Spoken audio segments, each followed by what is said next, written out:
Welcome back. ഒരു പുതിയ വീട്ടിലെല്ലാവർക്കും സ്വാഗതം. അപ്പോൾ തമ്മിൽ കണ്ട പോലെ തന്നെ ഇന്ന് എൻ്റെ ബോട്ടണിൻ്റെ പ്രാക്ടിക്കൽ എക്സാം കഴിഞ്ഞു. അപ്പോൾ അതിനെക്കുറിച്ച് റിവ്യൂ പറയാമെന്ന് വിചാരിച്ചു കേട്ടോ. അപ്പോൾ നമുക്ക് സുവോളജി അതുപോലെ അപ്പോൾ 3 ടോട്ടൽ കഴിഞ്ഞു. അപ്പോൾ അതിൽ സുവോളജി പിന്നെ അതുപോലെ തന്നെ ഫിസിക്സും ഉച്ചക്കത്തെ ബാച്ചായിരുന്നു. ബോട്ടണി ഇന്ന് ആദ്യമായിട്ട് രാവിലത്തെ ബാച്ചിലായിരുന്നു ഉണ്ടായിരുന്നത്. ഫസ്റ്റത്തെ ഒരു 8:30 9 o'clock to 10:30 വരെയാണ് എക്സാമിൻ്റെ ടൈം പറഞ്ഞിരുന്നത്. അപ്പോൾ ഒരു 8:00 നമ്മൾ സ്കൂളിൽ റിപ്പോർട്ട് ചെയ്യാൻ പറഞ്ഞിട്ടുണ്ടായിരുന്നു. അപ്പോൾ അതൊക്കെ കുഴപ്പമില്ലാതെ കൃത്യസമയത്ത് എത്തിയിട്ടുണ്ടായിരുന്നു.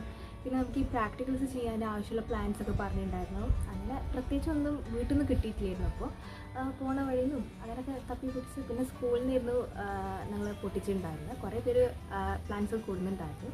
പിന്നെ നമ്മൾ കൂടുന്നത് ഇവിടെ വയ്ക്കുക, പിന്നെ എല്ലാവർക്കും കൂടി മിക്സ് ആയിട്ടായിരിക്കും തരുന്നുണ്ടാവുക. അപ്പോൾ ഞാനായിരുന്നു എൻ്റെ ബാച്ചിലത്തെ ഫസ്റ്റത്തെ റോൾ നമ്പർ. അപ്പം അവിടെ സീറ്റിൽ പോയി ഇരുന്ന് നമുക്ക് പേപ്പറും മെയിൻ ഷീറ്റും അതുപോലെ രജിസ്റ്റർ നമ്പറൊക്കെ എഴുതാൻ പറഞ്ഞ് ഇൻസ്ട്രക്ഷനൊക്കെ പറഞ്ഞത്. പിന്നെ ഫസ്റ്റ് സ്പോർട്ടേഴ്സിനെല്ലാം വിളിച്ചു. അപ്പം ഫസ്റ്റിനെ വിളിച്ചു. അങ്ങനെ അതായത് 2 B, പിന്നെ 2C, 3D അങ്ങനെ 3 ക്വസ്റ്റ്യൻക്കുള്ള ആൻസേഴ്സ് ആയിരുന്നു കേട്ടോ. അപ്പോൾ ഫസ്റ്റത്തെ ഒരു മൈക്രോസ്കോപ്പിക് വ്യൂവിൽ മോസ് പ്രോട്ടോനീമ അതിൻ്റെ ഒരു സ്ലൈഡ് എന്ന് കാണിച്ചിട്ടുണ്ടായിരുന്നു മൈക്രോസ്കോപ്പിക് വ്യൂ. അപ്പോൾ അത് പെട്ടെന്ന് കണ്ടപ്പോൾ മനസ്സിലായി ഒരു ഗ്രീൻ ഒരു ലീഫ് ടൈപ്പ് സ്ട്രക്ചർ ഉണ്ട്. അപ്പം നമുക്ക് കൂടുതൽ എന്താ പറയുക കുറച്ചുകൂടെ ഫോഴ്സ് കൊടുത്തിട്ട് ഓസിറ്റോറിയ പിന്നെ മറ്റേ ബാക്കിയുള്ള സ്പൈറോഗൈറ അതൊക്കെ ആയിരുന്നു കൂടുതൽ പറഞ്ഞിട്ടുണ്ടായിരുന്നത്. പക്ഷെ ഇത് കാണിച്ചിട്ടുണ്ടായിരുന്നു ഒരു പ്രാവശ്യം കേട്ടോ. അപ്പം അതിൻ്റെ ഒരു ഓർമ്മയിൽ എന്തോ ഭാഗ്യത്തിൽ ഒരു 2 പോയിൻറ്റ്സ് പഠിച്ചു പോയതുകൊണ്ട് അതിൻ്റെ ഫീച്ചേഴ്സും റീസണും കാര്യങ്ങളൊക്കെ എഴുതാൻ പറ്റി. പിന്നെ ക്ലോണിംഗ് വെക്ടർ ഉണ്ടായിരുന്നു. അപ്പം അത് ഐഡൻറ്റിഫൈ ചെയ്ത് എഴുതി 2 റീസണും എഴുതിയിട്ടുണ്ടായിരുന്നു.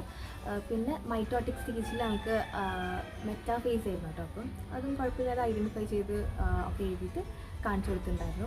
അപ്പോൾ അത് ഫസ്റ്റിനെ വിളിച്ചുകൊണ്ട് മര്യാദക്ക് പെട്ടെന്ന് എഴുതി കാണിച്ചു കൊടുത്ത് സാറ് ടിക്ക് ഇങ്ങനെ ഇട്ടിട്ടുണ്ടായിരുന്നു. മാർക്ക് എത്രയെന്ന് പറയുന്നില്ല. അപ്പോൾ ആ ഒരു സമയത്ത് തന്നെ വൈവ ക്വസ്റ്റ്യൻ ചോദിച്ചു. അപ്പം അവിടെ നിരത്തിയിട്ട് ബാക്കിയുള്ള എക്സ്പെരിമെൻറ്റ് കാര്യങ്ങൾ വെച്ചിട്ടുണ്ടായിരുന്നു. അപ്പോൾ നമുക്ക് ഹൈറ്റുള്ള എക്സ്പെരിമെൻ്റ് ആയിരുന്നു മറ്റേ എക്സ്പെരിമെൻറ്റ് വെച്ചിട്ടുണ്ടായിരുന്നു. അപ്പം അതിൻ്റെ പേരെന്താണെന്ന് ചോദിച്ചു. ജസ്റ്റ് അത് മാത്രം ചോദിച്ചിട്ടുള്ളൂ. കുറേ പേരുടെ അതിൻ്റെ എയിം പിന്നെ എന്തൊക്കെ യൂസ് ചെയ്യാൻ അങ്ങനെ ഓരോ കാര്യം ചോദിക്കുന്നത്. അപ്പം ഫസ്റ്റ് ഞാനായത് എന്താ ഈ എക്സ്പെരിമെൻറ്റ് പേരെന്താ പറഞ്ഞാൽ മതിയായിരുന്നു. അപ്പം ഹൈറ്റുള്ള എക്സ്പെരിമെൻറ്റ് പറഞ്ഞ് അപ്പോൾ അതിനൊക്കെ വൈവ അങ്ങനെ കഴിഞ്ഞിട്ടുണ്ടായിരുന്നു. അപ്പോൾ ഇങ്ങനെ ഓരോരുത്തരെ ഇടയിലായിട്ട് സ്പോട്ടേഴ്സ് കാണാൻ വേണ്ടി വിളിക്കുന്നുണ്ട്. പിന്നെ നമ്മളോട് കോമൺ ആയിട്ട് സ്ലൈഡ് പ്രിപ്പറേഷൻ ചെയ്യാൻ പറഞ്ഞിട്ടുണ്ടായിരുന്നു. അപ്പോൾ ഞങ്ങൾക്ക് മോണോക്കോട്ട് റൂട്ട് എന്ന് തന്നിട്ടുണ്ടായിരുന്നു. അപ്പോൾ അതിൻ്റെ സ്ലൈഡ് പ്രിപ്പയർ ചെയ്യാൻ പറഞ്ഞിട്ടുണ്ടായിരുന്നു കേട്ടോ. അപ്പോൾ ജസ്റ്റ് അതൊക്കെ ഞാൻ ജസ്റ്റ് പെട്ടെന്ന് കട്ട് ചെയ്ത് ഇങ്ങനെ റെഡിയാക്കി സ്റ്റെയിനൊക്കെ വെച്ചിട്ട് സ്ലൈഡിൽ വെച്ചിരുന്നു. പിന്നെ നമ്മുടെ മൈക്രോസ്കോപ്പിൽ ഒരു സമയത്ത് ഒരാൾ എന്നുള്ള രീതിക്കല്ലോ. അപ്പം 2-3 മൈക്രോസ്കോപ്പ് ഉണ്ട്. അപ്പോൾ ആ ഒരു സമയത്ത് സ്പോട്ടേഴ്സൊക്കെ എഴുതി വന്നപ്പോഴത്തേന് കുറേ പേര് ഇതൊക്കെ വെക്കാൻ തുടങ്ങിയിട്ടുണ്ടായിരുന്നു മൈക്രോസ്കോപ്പിൽ. അപ്പോൾ ഞാൻ പിന്നെ ഏതായാലും അതിൻ്റെ ഫിഗർ വരയ്ക്കാൻ വേണ്ടി നിന്ന് അങ്ങനെ ജസ്റ്റൊക്കെ വരച്ച് ലേബിൾ ചെയ്തതിന് ശേഷമായിരുന്നു ഫ്ലൈറ്റ് പോയി നോക്കാൻ വേണ്ടി പോകുന്നുണ്ടായിരുന്നത്. അപ്പം പോയി നോക്കിയപ്പോൾ എനിക്ക് വെച്ചാൽ കറക്റ്റ് എൻ്റെ സ്ട്രക്ചർ റെഡിയായി കിട്ടണം അങ്ങനത്തെ ഒരു വാശിയായിരുന്നു ആ ഒരു സമയത്ത്.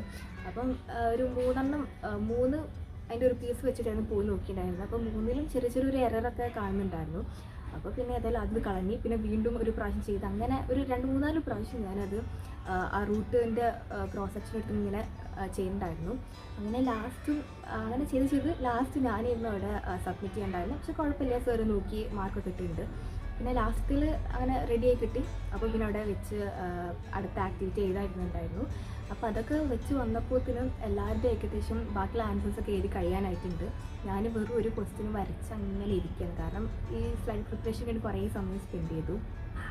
അപ്പോൾ അതുപോലെ തന്നെ മോണോക്കോട്ട് റൂട്ടിൻ്റെ കേസിൽ നമുക്ക് റീസൺസ് എഴുതാണ്ടല്ലോ. അപ്പം സാറ് പറഞ്ഞു മോണോക്കോട്ടിൻ്റെ 2 റീസണും എഴുതണം, അതേപോലെ റൂട്ടിൻ്റെ കോമൺ ആയിട്ടുള്ള 2 ഫീച്ചേഴ്സും എഴുതണം എന്ന് പറഞ്ഞു കേട്ടോ.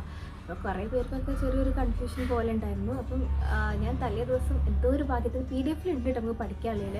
പക്ഷേ സാറിനോട് ആദ്യം ചോദിച്ചപ്പോൾ പറഞ്ഞത് നമ്മൾ എന്താ പറയുക മോണോക്കോട്ട് റൂട്ട് നമ്മൾ ചെയ്യേണ്ട എക്സ്പെരിമെൻറ്റ് പഠിച്ചാൽ മതിയായിരുന്നു. പക്ഷേ എന്തോ ഒരു ഇതിൽ റൂട്ടിൻ്റെയും സ്റ്റെമ്മിൻ്റെ കോമൺ ഫീച്ചേഴ്സ് ഒന്ന് വായിച്ച് നോക്കിയിട്ടുണ്ടായിരുന്നു. അപ്പോൾ ആ ഒരു ഓർമ്മയ്ക്ക് വെച്ചിട്ട് അതിൽ 2 പോയിൻറ്റ്സ് മര്യാദക്ക് എഴുതാൻ പറ്റി. അപ്പോൾ സ്പോട്ടേഴ്സ് വേറെ പേപ്പേഴ്സിൽ നമ്മൾ എഴുതിയിട്ട് സാറിന് സബ്മിറ്റ് ചെയ്തിട്ടുണ്ടായിരുന്നു. പിന്നെ 4th ക്വസ്റ്റ്യനിൽ എക്സ്പെരിമെൻ്റ് ആയിരുന്നു കേട്ടോ, ഹൈറ്റുള്ള എക്സ്പെരിമെൻറ്റ്. അപ്പോൾ അതിൻ്റെ എയിമും ലേബിൾ ഡയഗ്രാം ചെയ്യാൻ പറഞ്ഞിട്ടുണ്ടായിരുന്നു. അപ്പോൾ അതൊക്കെ ചെയ്തു.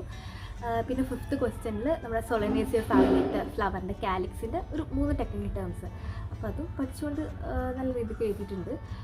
പിന്നെ 7th ക്വസ്റ്റ്യൻ ലാസ്റ്റ് ക്വസ്റ്റ്യൻ മറ്റേ ആന്തറിൻ്റെ ക്രോസ് സെക്ഷൻ ആയിരുന്നു കേട്ടോ.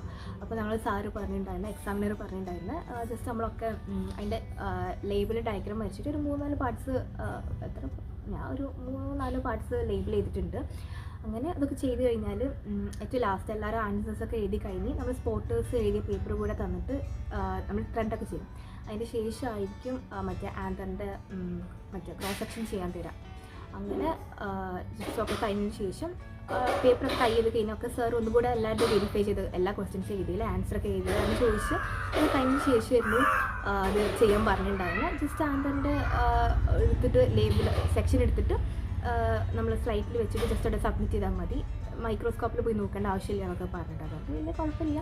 കാരണം ആൻസറിൻ്റെ പ്രത്യേകിച്ച് എപ്പോഴും ഒന്ന് റെഡിയായി കിട്ടണമെന്നില്ല, അതുകൊണ്ട് ഇങ്ങനെ ആയതുകൊണ്ട് കുഴപ്പമില്ലാതെ ചെയ്തിട്ട്. അപ്പോൾ ഇതൊക്കെയാണ് എക്സാമത്തെ ക്വസ്റ്റ്യൻസ് ആയിട്ട് വരുന്നത്. പിന്നെ വൈവ ഞാൻ പറഞ്ഞല്ലോ, സ്പോട്ടേഴ്സ് എഴുതി കൊടുക്കുന്നതിൻ്റെ ഇടയിൽ തന്നെ ജസ്റ്റ് ഒന്ന് ചോദിച്ചിട്ടുണ്ടായിരുന്നു. പിന്നെ ഇതാ 2 മാർക്ക് റെക്കോർഡില്ല. അപ്പോൾ ഇങ്ങനെ ജസ്റ്റ് ആണി വെച്ചിട്ട് തന്നിട്ടുണ്ട്. അപ്പോൾ ഇതൊക്കെയാണ് എക്സാമിന് ക്വസ്റ്റ്യൻസ് ആയിട്ടുണ്ടായിരുന്നത്. അപ്പോൾ കുഴപ്പമില്ല, നല്ല സിമ്പിളായിട്ടുള്ള എക്സാം ആയിരുന്നു. പഠിച്ചു പോയിട്ട് മര്യാദയ്ക്ക് എഴുതാൻ പറ്റി. അപ്പോൾ നിങ്ങൾക്ക് ഏതൊക്കെ എക്സാം കഴിഞ്ഞു, പിന്നെ ബോട്ടണി കഴിഞ്ഞോ, എങ്ങനെ ഉണ്ടായിരുന്നു എന്നൊക്കെ കമൻറ്റ് ബോക്സിൽ പറയണേ. അപ്പോൾ ഇനി എനിക്ക് അടുത്ത എക്സാം വരുന്നത് 3-ാം തീയതി വരുന്ന മൺഡേ ആണ് കേട്ടോ. അത് കഴിഞ്ഞാൽ പിന്നെ കെമിസ്ട്രിയാണ് മൺഡേ. പിന്നെ ലാസ്റ്റ് ഒരു എക്സാം കൂടെ മാത്സ്, അത് 13-ാം തീയതിയാണ്. അത് കുറേ സമയം ഇടയ്ക്ക് പഠിക്കാൻ. അപ്പോൾ ഇനി ഇന്നത്തെ വീഡിയോ ഇത്രേ ഉള്ളൂ. എല്ലാവർക്കും ഇഷ്ടമായിരിക്കുന്നു. So thank you.